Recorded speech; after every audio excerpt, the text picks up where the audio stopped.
This is Kurt and Davina reading for Mark Delaney. As a lover of all things undead, I rank 2015's Dying Light in the upper tier of zombie sagas. It built on the RPG Light framework of Techland's previous effort, Dead Island, with better writing and the exciting new element of parkour. Thus, 2018's reveal of Dying Light 2 was a big deal for me, but the years since have seen the game's prospects take blow after blow due to in-house controversies and several delays. Now the team at Techland has only a few short months before the sequel's February 4th release date, but this one might just stick the landing. I was able to check out a portion of the game spanning 4 hours of hands-on time in 2 regions and across 2 platforms. And while I have questions still to answer on my own time, I'm left feeling fairly confident that this will be a better game than the great original, even as many of its new toys come from other open-world games. The build I played was about a month old and kicked off in the game's opening region of Old Villador. This was, as the lead game designer explained it, a tamer region meant to allow players to get grips to the game's melee combat and parkour moves, and come to understand how to manage crowds of infected and survivors alike. The first thing I realized when I started playing Dying Light 2 was how fluid the movement felt. Smart changes like faster strafing and backpedaling and an always-on sprint ability make the anti-hero protagonist Aiden Caldwell feel more adept at performing his death-defying feats than Kyle Crane ever was. He's lighter on his feet, and animations are smoother, even from the get-go, and despite me seeing some really tantalizing skills not yet unlocked during my play sessions. I especially loved how quickly I was able to intuit whether or not I could make any particular jump. The mechanics are improved across the board and give the controls a faster, more reliable feeling in my hands. The original Dying Light felt great in 2015, and for the most part, still did when I went back to it to refresh my memory a few weeks ago. Now, I'm ready for what's new. The environments feel like they have many more opportunities for creative parkouring, more ledges to climb the sides of buildings like its first-person Assassin's Creed, more ways to scale the world like ropes to swing on and winches to fling you upward, and better spaced objects that promise leaping before looking isn't always going to be fatal like it was before. The lead game designer told me that parkour was the thing that Techland thought it could bring to the crowded zombie genre, even beyond games. The freedom of movement is what set Crane's story apart from not just DayZ or Left 4 Dead, but also things like Max Brooks' World War Z book or Romero's Dawn of the Dead. In Dying Light 2, the signature element seems to be markedly better. While parkour feels like a strength being made stronger, the first game's story wasn't as impressive, so there's arguably even more room for Dying Light 2 to grow there.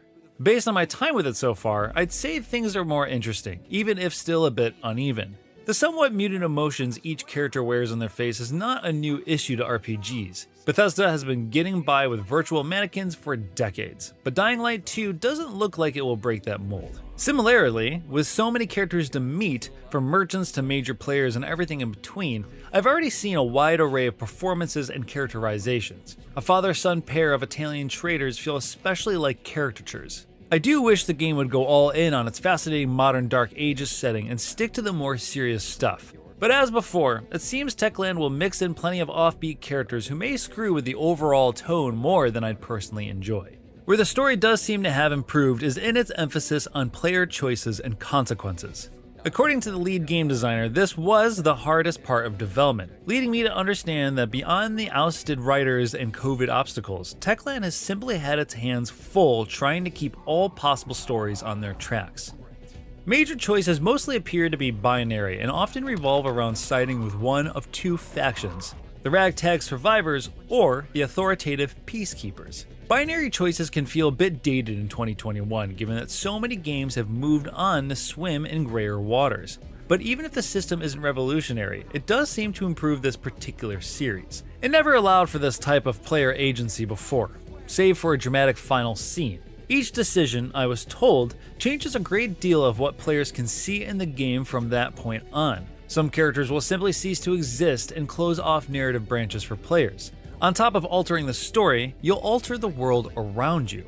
An early decision I made would have given me car alarm traps with which I could distract the infected, but as I sided with the survivors, I instead saw zip lines installed across the city. There seemed to be about 10 major decisions to make according to an unlock tree I saw, meaning going down opposite paths across 2 playthroughs would result in starkly different cities in the end.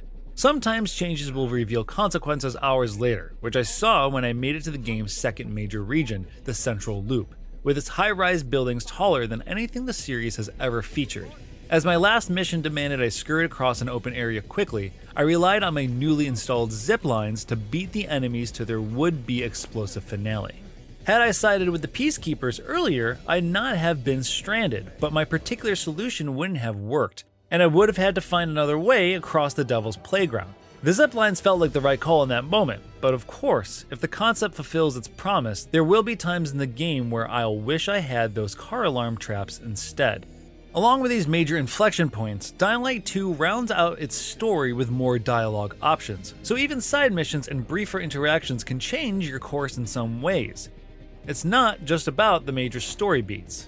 Things like an awesome glider that can open on demand, many more enemy types, especially among the zombies, and ample distractions via multicolored mini-map markers signal that this is a game built on its own sturdy foundation, but with many of the tools of open-world predecessors. Dying Light didn't have a ton to do beyond the critical path, and though sandbox players have seen its new toys before, I can say as a fan of the series that I'm glad to see the sequel's world is filled in a lot more.